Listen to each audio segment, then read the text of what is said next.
Hello विद्यार्थियों, आप सभी को मेरा नमस्कार। मैं पूजा पांडे। विद्यार्थियों, जैसा कि आप सभी को पता तो चल ही गया है कि बुक आ गई है और बुक के बारे में आप लोग बहुत कुछ सोच भी रहे होंगे कि क्या होगा क्या नहीं होगा और उसमें मैम ने क्या रखा होगा। तो विद्यार्थियों, मैंने बहुत ही सरल भाषा में बुक लिखी है और वह बुक आप उसको पढ़ के इतना तो ज़रूर समझ जाएंगे कि कैसे मुझे पढ़ना चाहिए था और क्या पढ़ना चाहिए था। मैंने बहुत सरल वे में बुक लिखी है। जैसे कि कुछ बुक्स में आपको थीम ही नहीं पता चलेगी कि थीम इस कहना क्या चाह रहा है, लेकिन मैंने अपनी बुक में बिल्कुल साफ स्पष्ट कर दिया है कि कौन सी गुफा कहाँ है। अगर यह ऑप्शन में नहीं रहेगा तो यह भी आप लगा सकते हैं। इस तरीके से मैंने लिखा। और विद्यार्थियों, कुछ विद्यार्थियों का कहना है कि मैम क्या ऑप्शनल क्वेश्चन है, कि भाई कुछ टीचर ऐसे भी है ना कि कह देते हैं कि बुक है और बाद में जब बच्चे ले लेते हैं तो पता चलता है प्रैक्टिस सेट है। लेकिन यह प्रैक्टिस सेट नहीं है विद्यार्थियों, यह पूर्ण रूप से बुक है और बहुत ही अच्छी, बहुत सरल भाषा में लिखी बुक है। और यह सभी राज्यों के लिए, चाहे वो उत्तराखंड हो, चाहे हरियाणा हो, चाहे आपका उत्तर प्रदेश हो, छत्तीसगढ़ हो, तमिलनाडु हो, सभी राज्यों के लिए। अब आप लोग सोचेंगे सभी राज्यों में क्या एक ही चीज़ें चलती हैं? ऐसा है, जैसे मैथ में क्या ऐसा नहीं होता है कि तमिलनाडु में एक और एक 11 ही होता है, एक और 2 12 ही होता है। ऐसे यहाँ भी तो होता है। तो इंडियन आर्ट हर जगह सेम है, यूरोपियन आर्ट भी हर जगह सेम है। आपको फर्क जानना होगा कि सिलेबस क्या है, बस यही जानना होगा। बाकी सारी चीज़ें यहाँ की भी सेम है, वहाँ की भी सेम है, सारी चीज़ें सेम है। सिर्फ आपको फ़र्क यही जानना होता है कि प्रवक्ता में कौन सा चैप्टर हमें ज़्यादा पढ़ना होता है और टीजीटी में हमको कौन सा चैप्टर ज़्यादा पढ़ना होता है और नेट के लिए हमें क्या पढ़ना होता है। बस यही जानना है विद्यार्थियों। और कुछ ऐसा नहीं है कि इंडियन आर्ट कुछ और यहाँ पूछा जा रहा है, उत्तराखंड में कुछ और पूछा जाएगा, ऐसा नहीं है। सिर्फ सिलेबस घटा बढ़ा सकता है, घटा बढ़ा रहा है और घट बढ़ सकता है। कहीं ज़्यादा पूछा जाएगा, कहीं कोई चैप्टर कम पूछा जाएगा, इतना फर्क होता है। इसलिए विद्यार्थियों, जैसे उत्तराखंड में आपका 2D 3D पूछा जाता है, यूपी में आपके 2D 3D है ही नहीं। इसलिए ऐसा अलग होता है विद्यार्थियों। बाकी सेम, सिगिरिया की गुफा कहाँ है, जोगीमारा की गुफा कहाँ है, बाघ में किस टेक्निक का प्रयोग हो, वो तो हर जगह वही है ना। तो ये सब पूछने का कौन सा मतलब निकलता है? ठीक विद्यार्थियों, और सभी लोग निश्चिंत रहें। पहली बात तो बिलीव करना, विश्वास करना सीखिए। विश्वास। और आप लोग सोच रहे होंगे कि मैम की बुक बहुत महंगी होगी, कितने की होगी? तो ना 400 की ना 500 की, बुक बहुत ही जेन्युइन प्राइस में रखी गई है विद्यार्थियों। और बुक का ऐसा प्राइस है जो आज तक आपने कभी किसी बुक का सुना भी नहीं होगा। मेरी बुक का प्राइस, आप लोग परेशान थे बुक के प्राइस के लिए। मैं बुक का प्राइस क्या है, बुक का प्राइस 320 रुपीज़ है, मतलब 320 रुपये, मात्र 320 रुपये में। ये पैसा नहीं है विद्यार्थियों, ये मेरी मेहनत है, मेरे भाव हैं, और ये पैसा नहीं है। 320 रुपये में कुछ नहीं होने वाला। और विद्यार्थियों, जब तक आप विश्वास करना नहीं सीखेंगे, अच्छा होता भी है कुछ विश्वास करें भी तो कैसे, कुछ टीचर्स या कुछ ऐसे लोग हैं जो एकदम से पता नहीं क्या कर रहे हैं। और स्टूडेंट में भी यही होता है। कुछ स्टूडेंट ऐसे होते हैं जो पूरे स्टूडेंट की कॉम को खराब कर देते हैं। ऐसे कुछ टीचर भी हैं। कुछ टीचर क्या करते हैं कि भाई तो पता नहीं क्या उलझुल मैटर दे दिया, ज़्यादा सा पैसा ले लिया, ख़त्म बात। ऐसा नहीं होना चाहिए। जहाँ तक मेरा मानना है, सभी को सरल स्वभाव का बनना चाहिए, सभी में सरलता होनी जरूरी है विद्यार्थियों। खैर, ये तो रही एक सांसारिक बातें। तो आप लोग अपने टॉपिक पर आइए विद्यार्थियों। और निश्चित तौर पर आप देखेंगे कि जो आपने कभी सुना नहीं होगा, कभी किसी ने आपको बताया नहीं होगा, वह हमारी बुक में निश्चित तौर पर मिलेगा आपको। यह मैं पूर्ण अपने दावे के साथ कह सकती हूँ। जो चीज़ें आपने कभी सुना नहीं होगा, कभी जाना नहीं होगा, कितनी गुफाओं के बारे में आप नहीं जानते होंगे कि इन गुफा में क्या है, और अगर ये नहीं है तो ये कहाँ से आ गया है, इस तरीके के मैंने लिखा हुआ है, और विद्यार्थियों जब आप पढ़ेंगे तभी इसी चीज़ को समझ सकते हैं।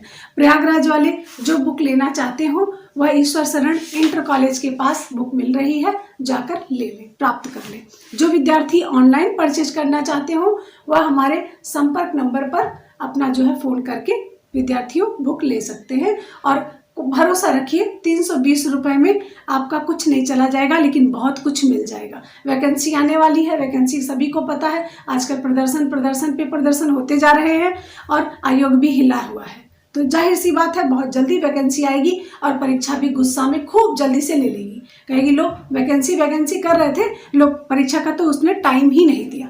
तो विद्यार्थियों ऐसा ना करिए कि समय कम रहे और आप वैकेंसी के आने के चक्कर में बैठे रह जाए, ऐसा मत करिए, क्योंकि समय बहुत कम देगा। देख लीजिएगा आप लोग जो मैं कह रही हूँ आपको डे बाय डे समझ में आता रहेगा कि हाँ मैम ने ये कहा था।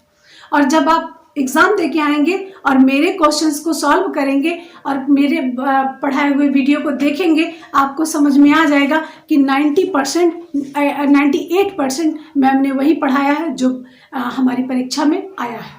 देख लीजिएगा विद्यार्थियों, ऐसा होना तय है। आप लोग आज पढ़ेंगे बाघ की गुफाएं। बाघ की गुफाएं कहाँ है? मध्य भारत में है। बाघ की गुफाएं कहाँ है? मध्य भारत में है। देखिए अभी तक जो आपने अजंता पढ़ा था, अजंता की गुफाएं कहाँ थी? पश्चिम भारत में थी। यह एक ऐसी गुफा है जो मध्य भारत में है और लगभग सभी गुफाएं कहाँ है? सभी गुफाएं पश्चिम भारत में, लगभग गुफाएं पश्चिम भारत में है। राज्य कौन सा है? मध्य प्रदेश।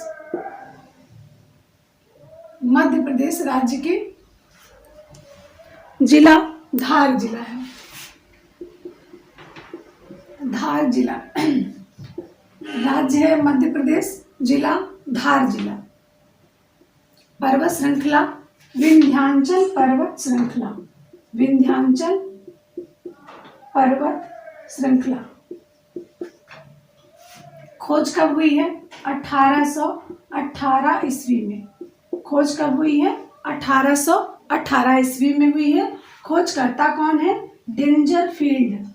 खोजकर्ता है डेंजरफील्ड। गुफाओं की संख्या 9। कुल गुफाओं की संख्या यहाँ पर 9 है और सभी गुफाएं कैसी हैं? बिहार गुफाएं हैं या संघाराम है। सभी गुफाएं बिहार है, बिहार गुफाएं हैं या इसी को कहेंगे संघाराम गुफाएं हैं। सभी गुफाएं बिहार गुफाएं, और ऐसी गुफाएं कहीं से भी नहीं प्राप्त हुई हैं जहां मात्र बिहार ही गुफाएं हों। जहां और बिहार गुफाएं क्या होती हैं? रहने का स्थान। रहने का स्थान मतलब जो आप लोग अपने को घर कहते हैं, अपने हिंदू धर्म में सब जितने आवास को घर कहते हैं, वैसे बौद्ध धर्म में क्या कहा जाता है? संघाराम कहा जाता है। रहने का निवास स्थान। किसके रहने का? बौद्ध भिक्षुओं के रहने का निवास स्थान था ये।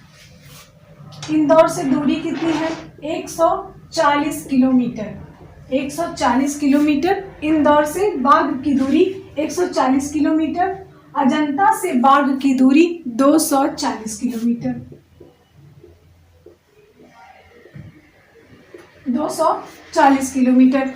अब बात आती है बाघ की गुफाओं को स्थानीय लोग किस नाम से जानते थे? बाघ की गुफाओं को स्थानीय लोग किस नाम से जानते थे? तो पंच पांडव के नाम से जानते थे। पंच पांडव। पंच पांडव गुफा के नाम से स्थानीय लोग बाघ की गुफा को जानते थे। यह मध्य भारत में स्थित है। अब यहाँ पर टेक्निक कैसी है? टेक्निक कैसी है? टेक्निक ग्लू रंग चित्रण टेक्निक है। ग्लू रंग चित्रण टेक्निक है यहाँ पर। और ग्लू रंग चित्रण टेक्निक क्यों है यहाँ पर और क्या है ये ग्लू रंग चित्रण टेक्निक? यह गुफाएं, बाघ की गुफाएं लाल बलुआ पत्थर से बनी हुई हैं। लाल बलुआ पत्थर से निर्मित है और यह पत्थर, इसका एक और क्वालिटी भुरभुरा पत्थर, भुरभुरा लाल भुरभुरा पत्थर से बनी हुई है। और इतनी ये सॉफ्ट थी कि चित्रकारी करते समय ही टूट जाती थी। इसीलिए यही कारण है कि यहाँ पर ग्लू रंग चित्रण टेक्निक का प्रयोग हुआ है और यहाँ पर एक भी मूर्ति नहीं पाई जाती है। यही कारण है कि मूर्तियां यहाँ पर नहीं बनी हैं। और ग्लू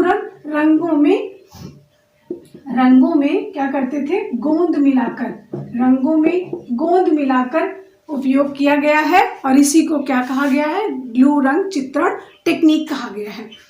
और विद्यार्थियों, यह टेक्निक और यहाँ पर जो रंग है वह सभी स्थानीय रंग हैं और ये गुफाएं जो हैं आपकी बाघ की जो गुफाएं हैं वह सातवाहन कालीन है ये गुफाएं।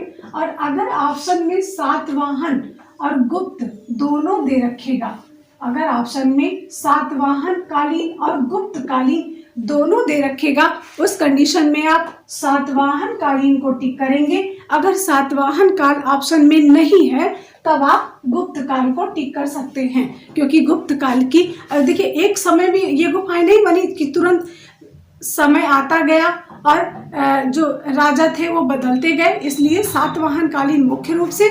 अगर सातवाहन नहीं है ऑप्शन में तब आप आराम से गुप्त काल लगा सकते हैं। ऐसे विद्यार्थियों पढ़िए और आगे बढ़िए। इन्हीं शुभकामनाओं के साथ हम आपको अपने अगले वीडियो में मिलेंगे। नमस्कार, धन्यवाद।